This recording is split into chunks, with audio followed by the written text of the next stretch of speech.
and welcome to the June 1st podcast. I am Ethan Moriarty. And I am Connor Moriarty. It is good to be back. There was some great reception with episode 19, which was kind of the first format of this new style that we're doing. And we're going to keep it rolling here with this new podcast. We got some fun things to talk about today. And I think we got to kick things off with catching up. We haven't really talked since the last podcast. Connor, how have you been? I've been doing all right. It's been same old, working the 9 to 5. Unfortunately, I wasn't able to do much for Halloween, which was yesterday to date the recording of this podcast. No costumes for you or Halloween parties? Unfortunately not. Sometimes that's how it goes, man. I mean, I must say that my workplace, when I used to still have a full-time engineering job, was pretty good about Halloween. There was quite a few people that would participate with some office-friendly costumes. One year I did 3-hole punch Jim from The Office. I feel like that's a pretty typical office type Halloween costume to do. So it was very office safe. I'm pretty much wearing the office attire, or already wearing like what I normally wear to work, just with 3 black dots on my shirt now, taped on.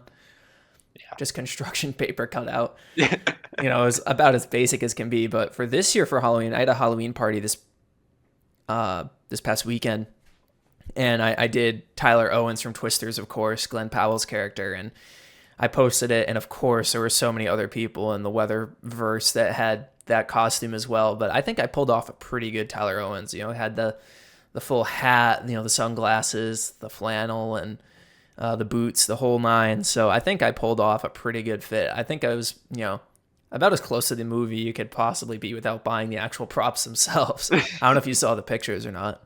I have, yeah. And you love to take those with you anyways. I always see you with the cowboy boots and all of that. Either you have them on or they're in the trunk ready to be put on. Yeah, exactly. Especially out west. I mean, that's the place to wear them. I don't get too many excuses to wear them out east here. So though I have been wearing them out to the bars more often, not gonna lie. I kind of like the different look. Everybody's a city slicker out in these parts. So, did you hear that? Yes. That's my apartment buzzer in the background. The delivery person probably dropping something off. That thing scares me more often than not, and that's life in the city, man. You don't have a typical doorbell. You have this most annoying buzzer possible, but. Halloween was fun. It was a good party. And then last night I was up at my girlfriend's mother's house in Montclair, New Jersey, where I witnessed the most intense Halloween surge I had ever seen in my entire life. Keep in mind, Addie, my girlfriend, had bought 50 pounds of candy for this. That's like $200 worth of candy. 50 pounds. We were out of candy by just past 7. I think even a little before 7, if I'm not mistaken. It was pandemonium on the street. There was at points where there was just 20 kids on the walkway up to the house, and we were just sitting out on the front stoop handing out candy. We had a bowl of the chocolate type stuff, like the Reese's, the 3 Musketeers, that type of stuff, and we had another bowl with Twizzlers and gummy bears and that type of stuff. Yeah. And oh my gosh, it was just absolute pandemonium. I'd never seen a Halloween so insane. Did you get trick-or-treaters in your apartment complex? No, none. So did you even buy candy for the front door? Nope. Yeah, well, I guess that's what I mean by my Halloween was very uneventful. Yeah, no kidding. Maybe next time I'll go as a storm chaser with don the raincoat, put some water in my hair, make sure it's slicked back, and just do the the big weather point for those that are audio only listeners. Connor did the classic pose with the pointing to the behind you towards the storm. I'll print out a page of a tornado or something, and I can point to it. Oh, jeez. Well, I'm glad to hear you're doing well. Do we hop into some of the meat and potatoes of this episode? Let's do it. So I think one of the big things, granted there were a couple weather events of note to talk about, but one of the big things that I wanted to talk about this week was friend of the show, Dr. Cameron Nixon, he released a new research paper, and it is specifically about cell interactions and what type of supercell hazards they produce. And there were some extremely interesting things that came out of this. And I think we should start with kind of the overall themes and then break it down from there, kind of the main conclusions and go from there. So the two main hazards that we're looking at in terms of what's being produced from these storms and their adjacent cell interactions are what produces significant tornadoes and then what produces large hail. And it seems like there were some pretty cut and dry things to look for when it came to those things. So Connor, if you want to kind of dive into the significant tornadoes and what were the main themes that kind of came out of this paper and the research. Yeah, all right. So I'm going to mostly quote Cameron's words here because I'm not smart enough to put these in a more detailed meteorological context. So I guess cells which generate significant tornadoes have the common feature of having adjacent cells or supercells in the storm's left or rear flanks. Yeah, so but not really their forward or right flanks. Yeah, so that's talking, we got a right moving supercell, not really this left split stuff. It's, obviously the right moving storm is the one that primarily produces the hazard. And if you have some sort of cell or fully mature supercell for that fact, to the left / rear or left of the rear flank, so not ahead of it or, kind of in that, kind of inflow regime, you get that interaction needed to kickstart a significant tornado.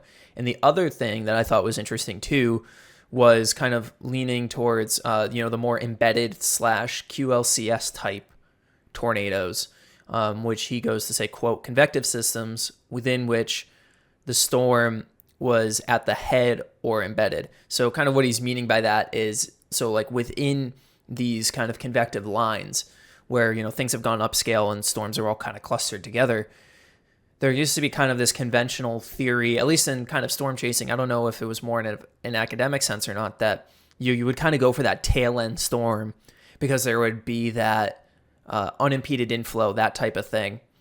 But ultimately, you need that cell interaction to kind of kick things off. And, if you got things at the head of the line or embedded into the line, you kind of have interactions happening within that convective system to ultimately kickstart a tornado. So I thought that was really interesting because, as Northeast chasers for so long, we're kind of used to the more upscale type storm regime, and tail end Charlie was always kind of the move.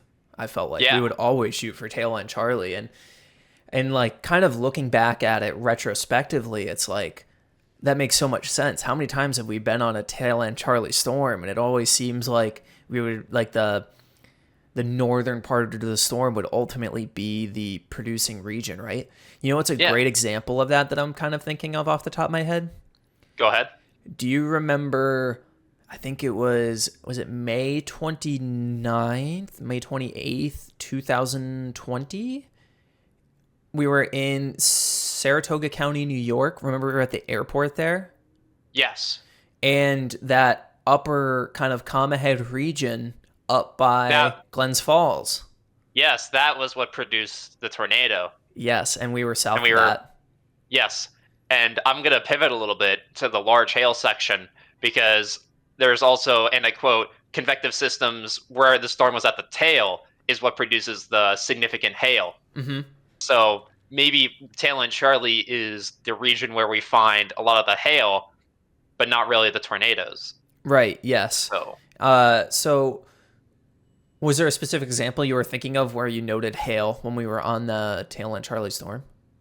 Yeah, particularly in that circumstance, I remember that area having the most precipitation out of the area. On reflectivity? Yeah, on reflectivity. Gotcha, yeah. On that day?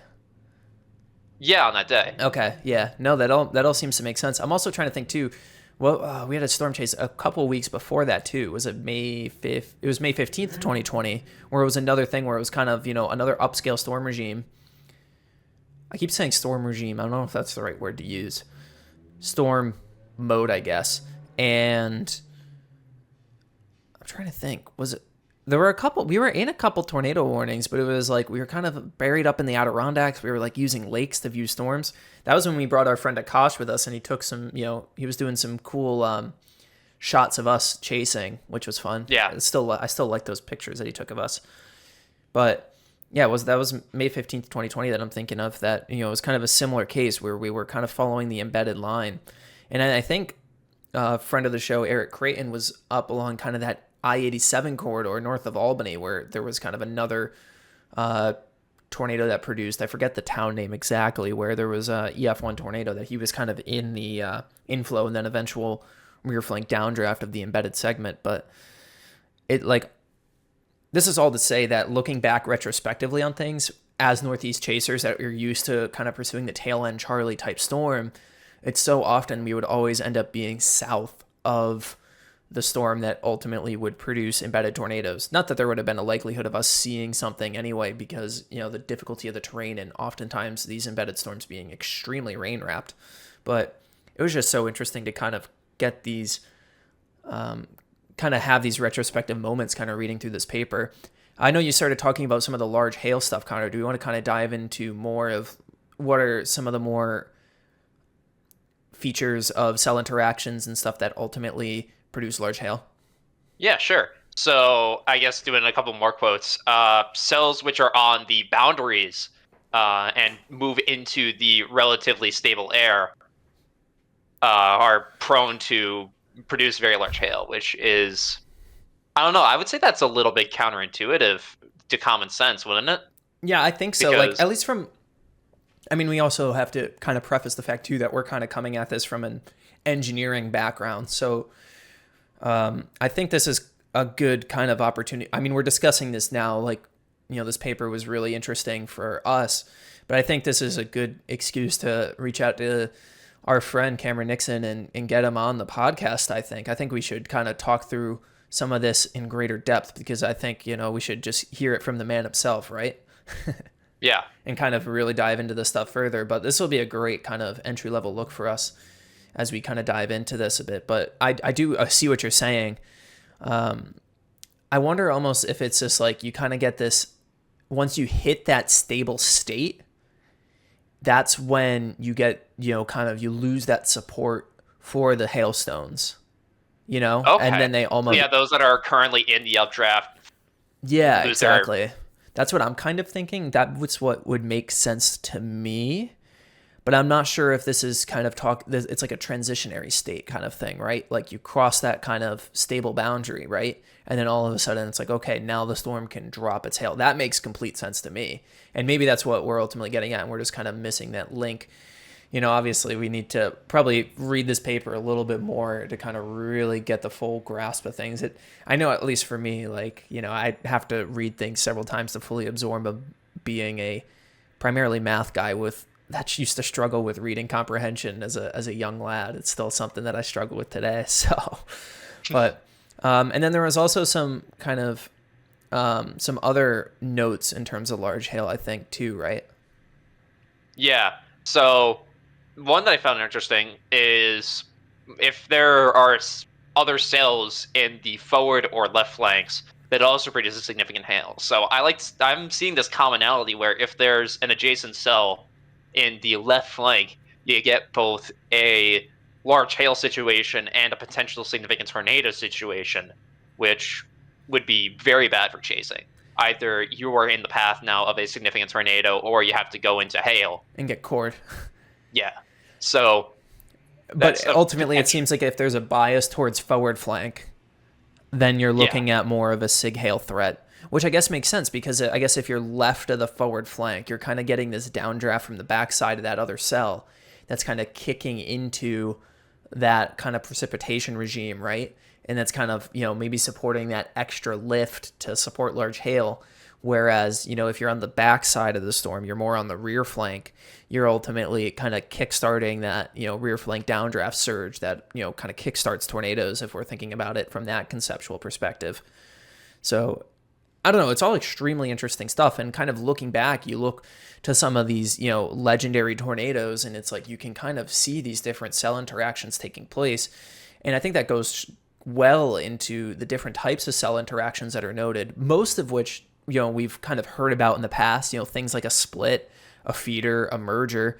These are all types of things that we've kind of heard in previous instances, so, like a split, for example, left and right split, that's a pretty common knowledge one. Then you have the feeder, which is, a connected cell that kind of partially merges with the storm. And then you have like, your classic merger where the storm just, the cell completely merges with the parent storm. But then there's this new nudger concept, which Cameron Nixon is seeming to really pioneer, where it's unconnected and it doesn't merge with the storm. But even though it's a smaller cell, its influence still exists on the parent eventual producing supercell, right? Yeah. So it does make sense. I mean, if you do have a cell that is either taking energy away from the exit region of the air, basically the cold pool where the air is going to, and making that colder, or adding energy to the warm pool and making that warmer, that does increase the amount of energy that air is going to transition to once it gets brought up into the storm, making it stronger. Right. A difference of energy. There's another. So it doesn't have to necessarily be connected, but. Yeah, exactly. And it's like obviously we're so used to looking at these things on reflectivity, but reflectivity or radar in general is such a narrow picture. Obviously it's just a slice through a storm. And it's like these are huge three-dimensional systems with their own organelles and stuff, in that their influence is well beyond what you see on the precipitation on the radar, There's all these different, elements at play. And I think sometimes we can, at least those of us that are not extremely entrenched in meteorology, we kind of get cornered into this box almost where we are kind of looking at the storm strictly through the lens of reflectivity, if that makes sense. We're kind of almost neglecting the fact, or just being ignorant to the fact, that there is a massive amount of air around what is being shown on reflectivity that has all this influence. There's all these different downdrafts and organelles and features, inflow areas that extend, I should say, well beyond what we see through radar. Yeah, absolutely. That is a very key takeaway, and I think something that needs to be internalized. Yeah. Reflectivity doesn't seem to be everything. Just the rain doesn't capture how much heat is in the air that the storm is feeding off of. Even like the updraft base. The updraft base is invisible on radar, and you have to physically look at the storm. Right, exactly. But like the energy is also invisible, so you kind of have to infer based on either surface observations, if you're lucky enough to have some nearby, or just by complete instinct. Right, exactly. To figure out what's going on in each particular pool. Mm-hmm. And figure out if there's like differences in that happening, which could either lower or increase the strength that might occur. Definitely. And here's another quote that I thought was interesting from the paper. So, like I said, this is a direct quote from the paper. Although traditional practice in severe weather forecasting puts emphasis on discrete supercells that produce significant hazards without one of these nearby features, were the exception rather than the rule, accounting for less than 10% of the cases in this sample. So there was a large sample size, multiple hundreds of different supercell cases kind of studied here. And I think it is extremely interesting. It is true that we've always kind of leaned on this discrete supercell crutch, if you will. And it's always been kind of the emphasis in traditional severe weather forecasting. I know that's kind of what, you're brought up thinking as, at least from a chasing perspective, that that being our primary, kind of tie to the weather world. And it's like you think back, and it's like you kind of look back at significant tornado events throughout the years, and it's like how did we not kind of think about this sooner type of thing? Like maybe we're just ignorant to the fact, or we just kind of, I mean, this could be completely isolated to me and, maybe some other people, but It's like you kind of look back and it's like, oh, it was right in front of us the whole time type of thing, right? Yeah. And I it's like like, to think about, for a specific scenario, uh, like the Clarkson day, the Clarkson, Nebraska day. mm-hmm. Remember that one storm that we went to? We saw that it was kind of alone and has a more potent environment, but it was alone, and we thought that that was the one. The one to the south But there. yeah, when we went to the south. Mm-hmm. I mean, that storm was like also extremely. By the time we actually got eyes on it, it was extremely outflow dominant. Yeah, exactly. So maybe there's something there that entices outflow dominancy if it's alone. Mm. But when we went up north, where it has a lot of supercells, there is a lot of convection going on in semi-discrete segments. Yeah, exactly. And then there was that backside interaction. Yeah, and that produced our tornado. Right. I'm just So trying to think maybe of significant tornadoes that occurred in complete isolation. I think one off the top of my head that I can think of is maybe Chapman in 2016. I'm just trying to, I'm just thinking off of radar in my head. This could be completely wrong. There could be some cells involved in that with that one that I'm not remembering cleanly. I don't obviously have the radar scans in front of me, but it's like most of the significant tornadoes that I think of, there was some level of influence by some sort of cell interaction on that backside. Yeah, so maybe we need to start thinking about semi-discrete modes rather than fully discrete modes whenever we're looking at outlooks. And if we see semi-discrete, we might think this is a more tornado-prone setup. Right, exactly. So I think this is a extremely interesting topic to talk about further with Cameron Nixon. We'll reach out to him and see if we can get him on the show for next week or down the line a bit, because there is so much to really dive into here. And then, of course, there's also like the good hodograph stuff that he's also extremely well known for that I love talking about, because that stuff, it very much intrigues me. And it's, as an engineer in the weather world, it makes so much more sense in my brain seeing hodographs and stuff like that. I don't know why, it just tickles my fancy, being able to plot shear like that. But yeah, just kind of, a nice continuous plot of vectors almost. But the other boil day, it all down to vector addition. right. I think we should talk about what happened 2 days ago. We had a tornado risk set up on the 30th of October, which was the infamous 10% hatched probability. And 10% hatched always seems to be the most cursed SPC tornado outlook setup. And I have kind of a theory on this that I kind of want to run by you. Yeah, go ahead. So my thought is with these things is that it's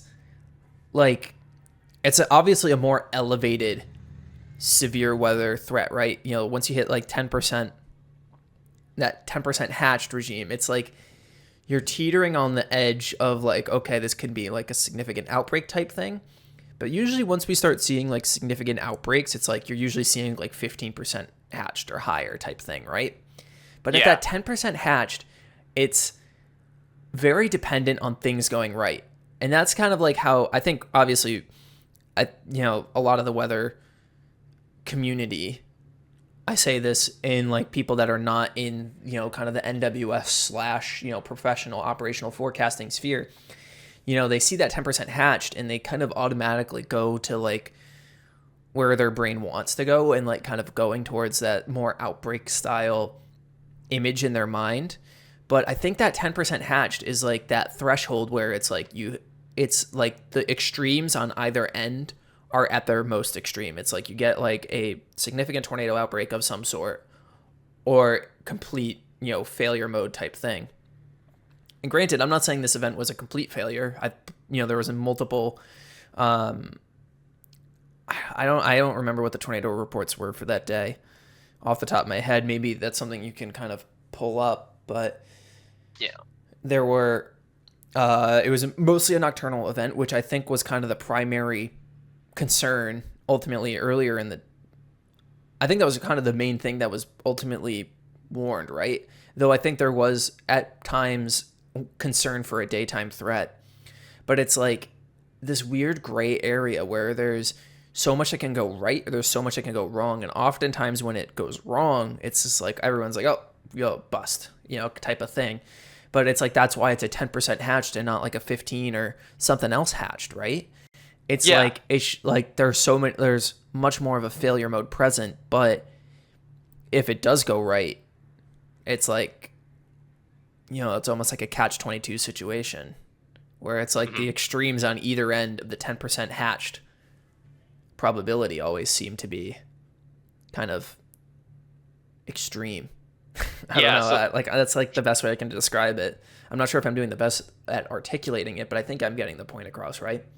Yeah, I believe what you're getting at is like that 10% area is where you're missing a few of those puzzle pieces, and those could turn up. Those could fall into place and have a great outbreak, but it's dependent on whether you find those puzzle pieces. And if you don't, then you got basically nothing. Yeah. I also just pulled up now. We have a grand total of 4 tornado reports. There was a found EF1, actually no, 2 found EF1s and 2 EF0s. Okay, so ultimately that probably leans for a 10% hatched more towards the bust side of things, right? I would say. Yeah. So I think, I think one of the things that was pointed out that I saw the other day, I don't remember exactly where I saw it, but it was like one of those things where, at least within the Oklahoma realm, it's like you had the strong moisture and strong lifting at play, and it's like those two things just ultimately lead to extreme. Extreme. Why am I blanking right now? Upscale growth. And it's that type of thing that, obviously is going to kind of ruin that tornado potential ultimately. What did you think of that whole event? I mean, when I looked at the SPC report, or the forecast analysis, they said there was a lot of nocturnal threats, and I saw a lot of people like going down there and waiting for either evening time or daytime. And especially since we're getting closer and closer to the solstice, the winter solstice, that's not really going to happen. These late season setups really do have a nighttime bias because, well, the night times are longer.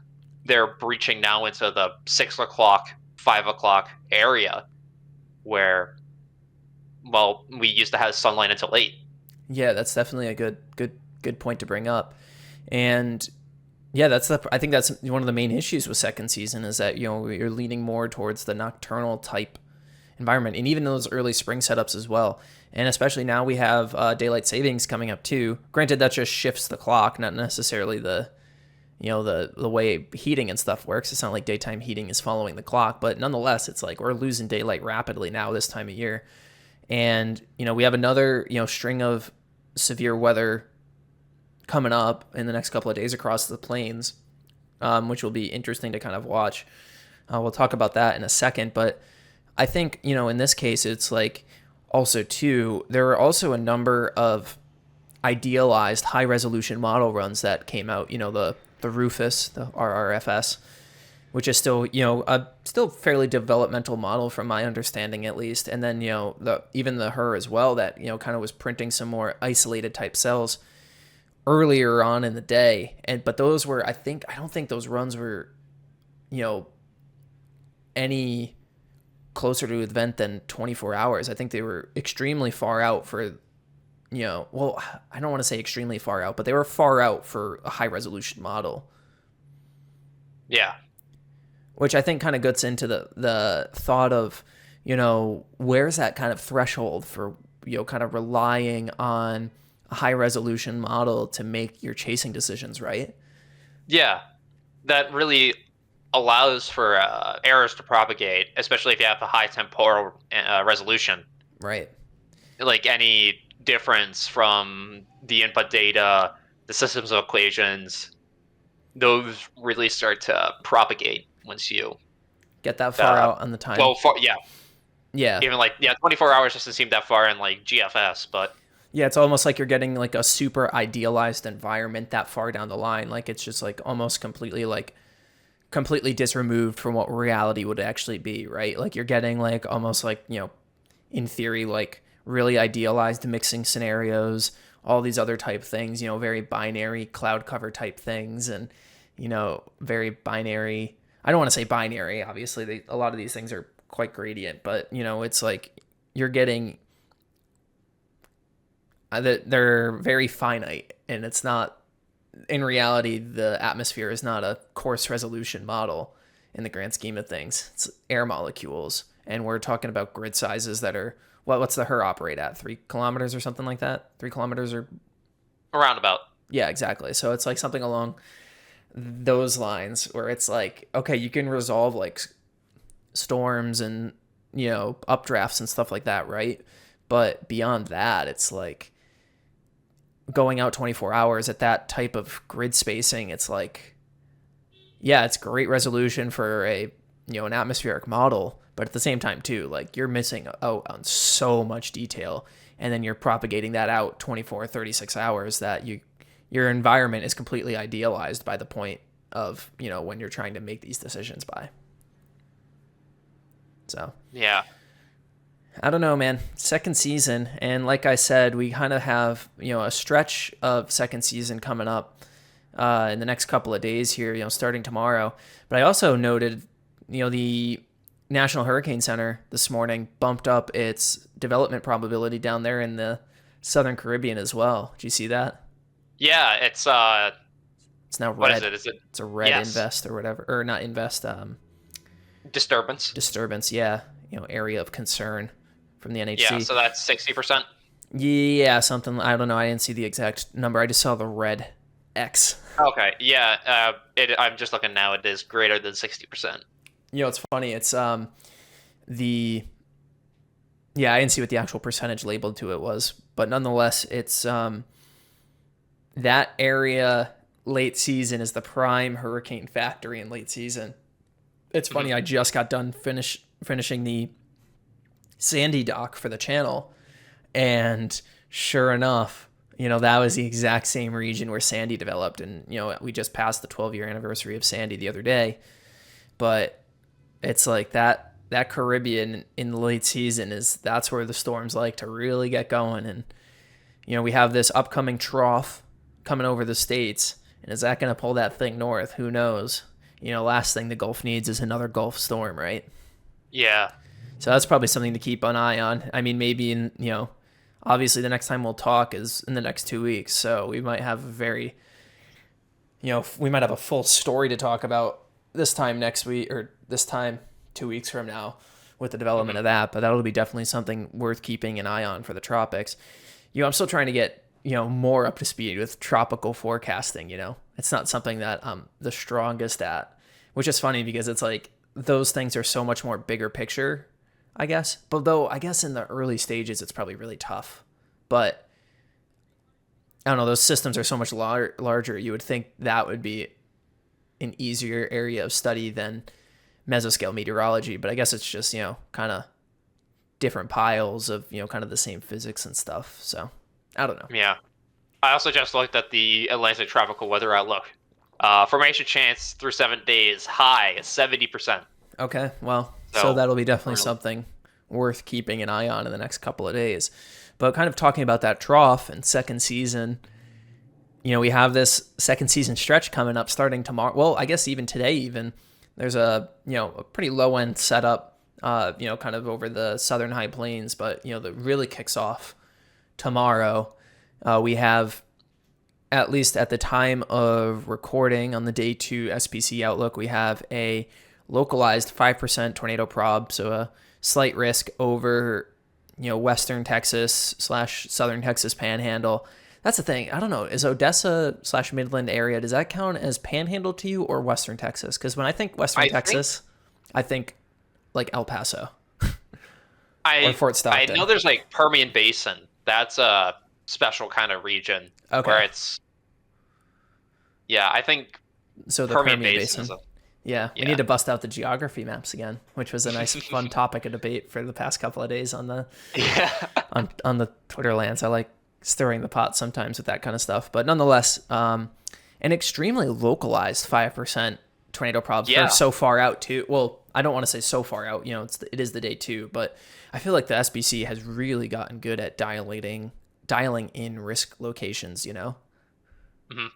They've gotten really good at really dialing things in, especially on the morning of a day 2 outlook. It's only 8,700 square miles in size, which sounds like a big number, but in the terms of SPC risk sizes, that's pretty small.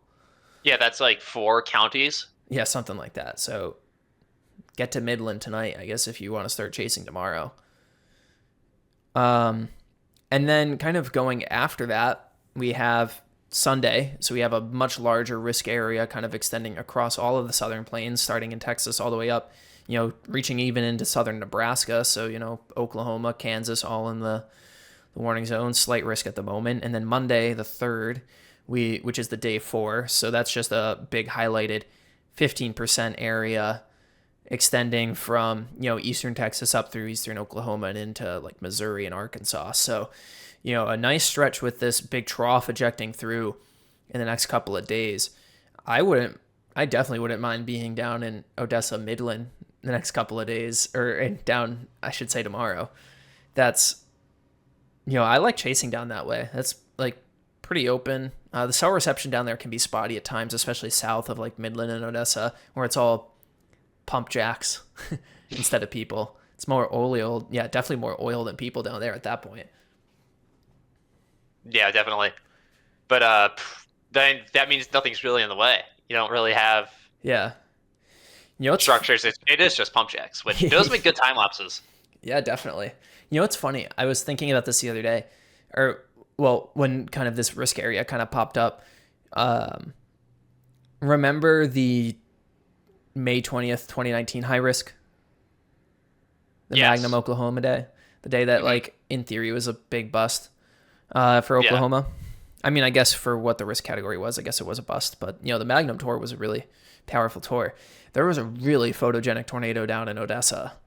Like, that, the oil fields down that way from that event. Yeah. Like, way down, there were no chasers that saw it. It was all locals that, got footage of it, I think. Well, maybe there were some local chasers that were out there for it. I don't want to completely exclude everyone, but, everybody and their mom was up in Oklahoma chasing the high risk. And meanwhile, I would say it arguably was more photogenic than the ultimate Magnum tornado. But that tornado in Odessa, it's worth looking up if you get the opportunity to check it out. It's just funny to me that like a completely non-bullseye target was the place to be that day in terms of photogenic tornadoes. So I don't know, my mind just went to that. I mean, what's it? Lawrence, Kansas Day was that May 28th, 2019. Yeah, that was the Tipton tornado on the backside of the surface low there, which is a really weird place. Non-bullseye. Yeah, no. Yeah, shout out to Skip and company, making the most of that chase day, right? Yeah. Oh man. We've never chased second season, but honestly, the ingredients at play for this setup, obviously the huge trough that's loading up, the moisture is going to be in place. There's going to be instability, and the lifting mechanisms are in play. It looks like a decent, good second season stretch of chasing to kind of round out the season for an incredible 2024 chase season. Yep. All right. I think that's all the things that we had kind of lined up in the docket today for, kind of weather-related things, but we decided to add a new segment to the show. We're calling it at first I think we were going to call it the June 1st Thought Line. Connor and I are fans of the hockey podcast 32 Thoughts, and they have a thing called the Thought Line at the end where you can call in, send in things. But I don't think we should fully rip off the name Thought Line, should we? Yeah, we're probably going to get a cease and desist from Sportsnet. I don't think. I mean, we're not Canadian at least, so maybe they'd be really pleasant about it since Sportsnet's a Canadian entity. But maybe I'm trying to think of another name. So not quite the Thought Line. Name pending for now. But it's like kind of like you can send in any of your thoughts, and we'll kind of answer them on the pod, weather related, non-weather related. Connor, check the tweet that we sent out. Yes. And if there's, all right, I have it up. All right. Any additional questions added there? Yeah, we've got quite a few of them, but I do want to say our one that we found originally, and that we kind of wanted to discuss. Yes. from Cameron Noel at Noel NHWX. Friend of the show, fellow Yep. Northeastern chaser. Should the Christmas tree go up before or after Thanksgiving? That is a great question. As some people, I think there's a correct answer here, and I am very passionate about the exact. I am down to the day of which day the Christmas tree goes up, personally, in my opinion. Same here. I am very particular about this. I have a coworker, or a former coworker, I should say, good friend of mine. Still, I'm actually going to. I'm actually seeing him tomorrow, but he diehard Christmas guy. November 1st, his tree goes up, all his decorations go up. So he's putting his stuff up today, I'd imagine. For me, no disrespect, that's a little early. Yeah. I am dead fast on Black Friday, the day after Thanksgiving, for non-Americans. Yep. The day after Thanksgiving be the start of the Christmas. Yep. I mean, that's when you start your Christmas shopping. So yeah, exactly. It kind of falls into place.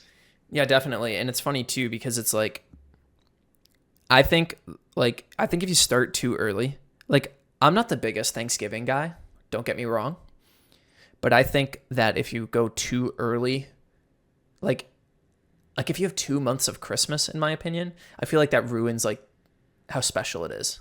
Yeah, I feel it takes away from it. Yeah, I feel like you got to enjoy that, late fall holiday of Thanksgiving, and then you ease into Christmas to kick off the winter. And your harvest and all that. Yeah, exactly. So I think Black Friday is the correct answer, in my humble opinion. Connor seems to be of the same belief, and I think that's because that's kind of how we did it as a family growing up. So, worth mentioning. Black Friday. Is there let's move on to the next thought line question. All right. Let's see. There's quite a few more, so good to pick around here. Thomas Nepshield, another friend of the podcast, at TKNep3. What are your thoughts on a 200-meter storm chasing race? A 200-meter storm chasing race. Well, Thomas, I'm going to be 100% honest with you. I am not a talented runner. He said 200-meter, right? Yeah. He is a distance guy, but something still tells me he would kick me or outkick me in a sprint, because I think 200 meters still quantifies as a sprint, because I think the 400 is a sprint, right?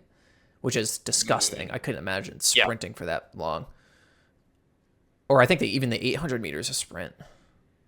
I don't know. But nonetheless, Thomas, you would win. I'm going to concede right then and there. I am open to participating, I think. But at the same time, too, I am not a talented runner. I do it strictly for maintenance, though I do enjoy it. I do enjoy the mental impact that running has. Don't get me wrong, there's some days that I do not want to run, but there's some days where it is mentally extremely beneficial for me, so I will say that. That's a good way to look at it. But also, I wanted to see from this, besides just like a foot race, maybe we go for vehicle races. That's legal. Not just drag races, like go 200 meters in your car as fast as you can. Run away from the tornado. Which car is going to get away? Well, probably not our Crosstrek. Our Crosstrek's a little sluggish. Well, maybe eventually, if you get your new car, maybe that'll win. Not that we want to throw it into the line of fire quite yet. You got to drive it a little bit first and enjoy it while it's still nice. Wait for it to get dinged in the parking lot, and then we'll throw a couple hailstones at it or something. Who knows? Yeah. Oh, geez. But maybe we can do also more like a Top Gear / Grand Tour kind of race where you have to get from X city to Y city in a manner in the best manner. Go from McCook, Nebraska to, I don't know, Aberdeen, North South Dakota. I don't know, something just like that. Figure out what state highway layout is the best. Yeah. Try not to run into any one-lane construction. Cherry County. Yeah. Oh, gosh. All right. That's a good question. Thank you, Thomas, for submitting. All right. Let's see. Let's see which one. Let's see. Okay. From Chris Wickland at WikiDubsWX, what is a piece of literature, art, or movie that has stuck around most of your lives that you reference or stick by? Okay, I'll let you go first because I need to think for a second, I think. I also need to think about this. This is Okay. not. I'll start I mean, I don't want to say like a weather movie or something like that because That's a given. yeah, that's a given. What's a movie or a piece of literature? Oh, I've got one. Go ahead. There is a book called The Fourth Turning that is really interesting that I kind of think about a lot. And The Fourth Turning it's about how United States history repeats in saeculums. So every 80 years, the United States has like a new period of history, and in each saeculum is 4 20-year periods of different kind of historical happenings, I guess. So you have like a high period where like everything's great, dandy, and whatever, and then eventually you get to the end where it's like you're in a crisis. So you have the high period, you have an awakening period, you have an unraveling period, and you have a crisis period. And I think it's really interesting because right now we are in a crisis type period, which is, I think it started around the 2008 financial crisis. That was the start of our crisis period. And usually our crisis periods, so like our last crisis period was, World War One and Two. That's like somewhere in there was our last crisis period. And usually it comes in the form of, and this book was written in the 90s, mind you, it comes in the form of war, a pandemic, or some other extreme global economic thing. So our thing got kicked off with a what's the word I'm looking for? The financial crash happens, and then eventually you have like the coronavirus thing, whatever, right?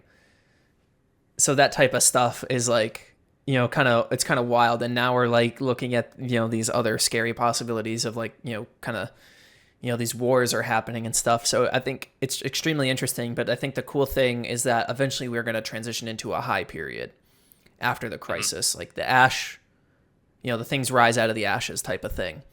So it's just really interesting. It's an interesting book, and you can really see how U.S. history kind of repeats on this cycle every so often. So it's kind of important. I know things nowadays, especially, with the crazy election season and stuff like that, it's like things look, kind of dreary and stuff like that, but just kind of know that we're kind of in the thick of a crisis period, and there will be kind of, a high to come out of this, which will be nice. So kind of a thing that kind of keeps me positive.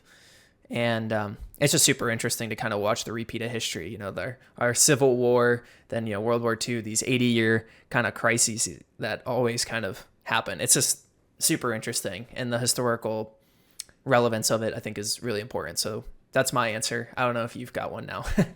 I've mostly been thinking about what you've been saying. I've heard something kind of similar to that, where like American policy and American society is divided into like 30 and 50-year chunks, depending on like economic and social policy and trains of thought. And so for every, I forgot which one was exactly which. I believe like 50 years was economy and 30 years was like society. And like every time like those ran its course, there was like a big shift. And now is the only time in like U.S. history where both of those in the 2030s have sort of collided onto each other. So we're getting both a economic and societal shift. That's interesting. So, and like when those shifts happen, there's like a lot of so like it's like kind of like and one of those things where it's like they finally lined up type of thing, right? Yeah. Gotcha. All right. Well, that's interesting. That was a very that was a very introspective segment there for a weather podcast. That's probably the most political we're ever gonna get. Yeah, I know. We are not political guys. That is for sure. We're not brave enough for politics. I frankly hate it. So, Uh, what else do we got for questions? All right. Let me pull it up. All right. Also from Cameron Knoll, what movie or show do you find yourselves quoting the most? Quoting the most. Yep. I like to quote a lot of. Oh, I know exactly what movie I quote all the time. Go ahead. Miracle. Oh my gosh, I love. There's just like so many great lines in that movie, and there's a funny hockey, based or hockey type guy that I follow, Rob W. Gucci, who had a extremely funny podcast. Not for everyone, that is for sure. But he does a podcast called Wet Jeans and Hockey Night in Scottsdale with Jordan Schmaltz. But he like ironically quotes Miracle all the time, and he just has these like really funny quotes, like just like, "Who we playing, Rammer? Sweden. You damn right, Sweden." And it's just like that, like just like quotes from Miracle all the time. And I always like to say every time I go for a run, I'm always like, "Legs feed the wolves, legs feed the wolves," the famous Herb Brooks quote. So, I love quoting Miracle just because it's like the quotes from it can be really funny out of context. Yeah. Man, this is gonna be a really basic answer for me, but The Office. Oh, really? It's been a yeah. I don't quote it that much, but the most out of all of them.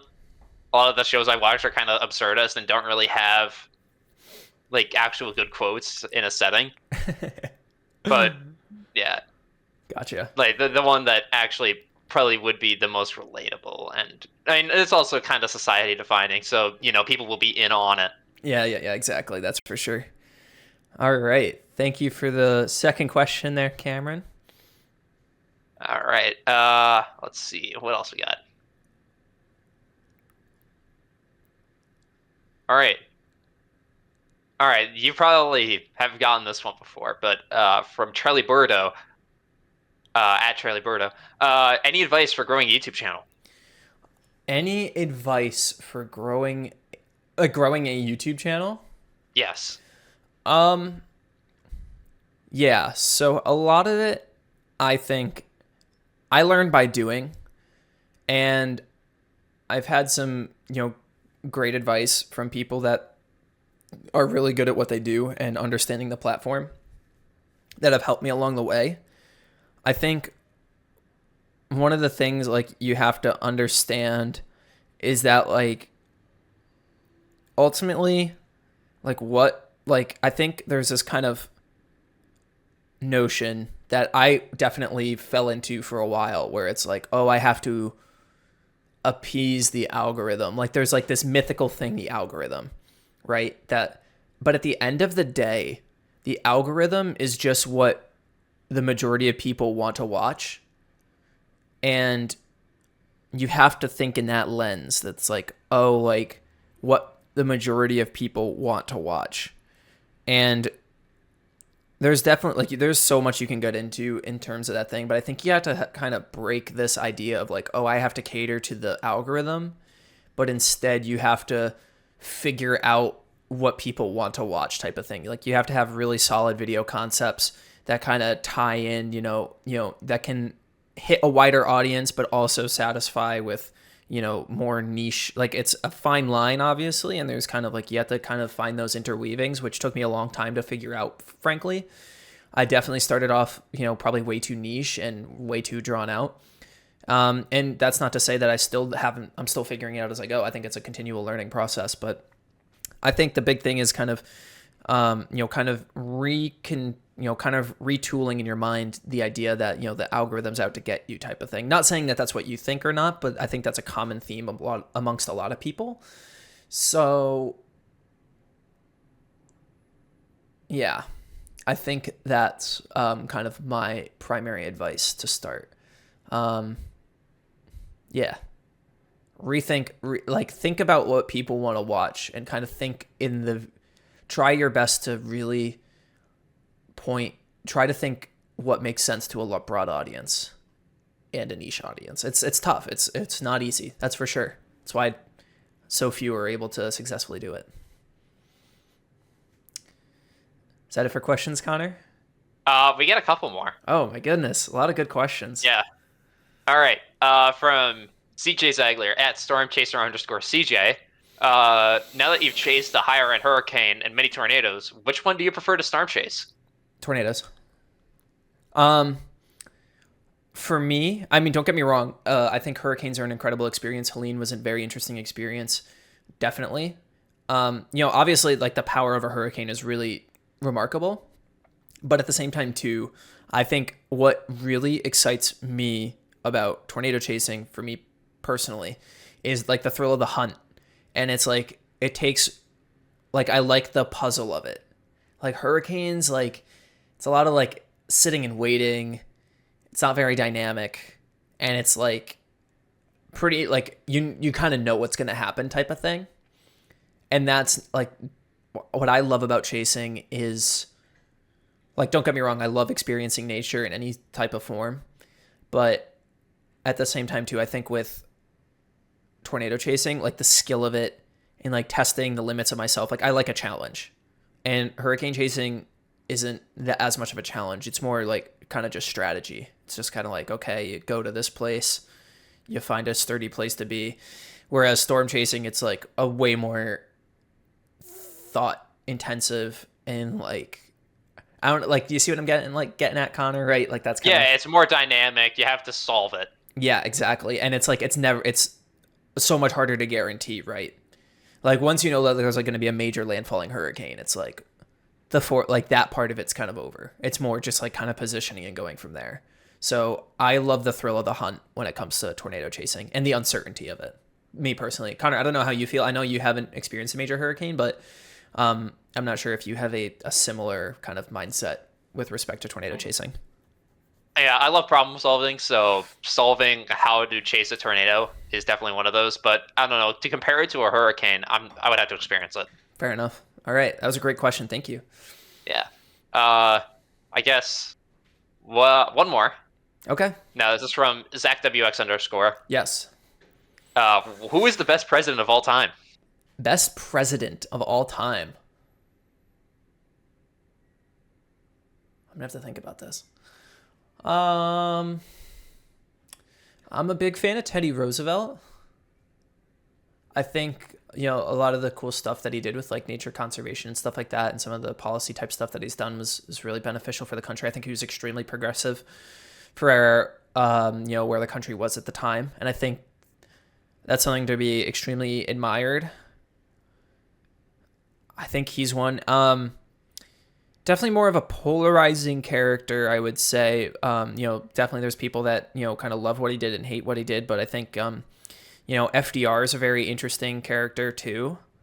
With just the fact that, I mean, he got elected 4 times, like that's pretty crazy. I mean, obviously you can't do that anymore, but I think with FDR, the fact he was like, I mean, granted, you can kind of get into like the left or right argument in terms of whether like, the New Deal and stuff was, great for the long haul, but it ultimately did get the United States out of, the economic troubles of the Great Depression and stuff like that. So, and the fact that, he kind of, navigated World War II while his health was failing and all that, which is like, that's kind of crazy to think about. But I think Teddy Roosevelt's the one that is the first one that comes to mind. I'm trying to like think back of,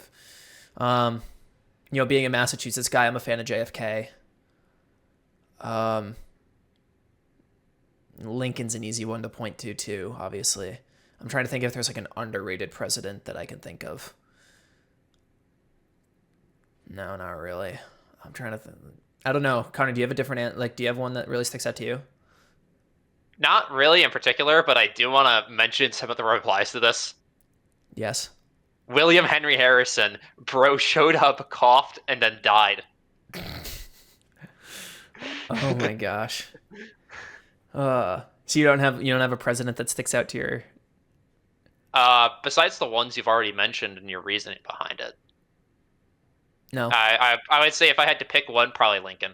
I mean, GOAT. I mean, easy one to pick. Yeah, for sure. But definitely, it's for a reason. I mean, navigated the Civil War, managed to, like, even like some of the states that were slave owning managed to keep them in the Union because he was able to keep them in the Union, or made it about the Union.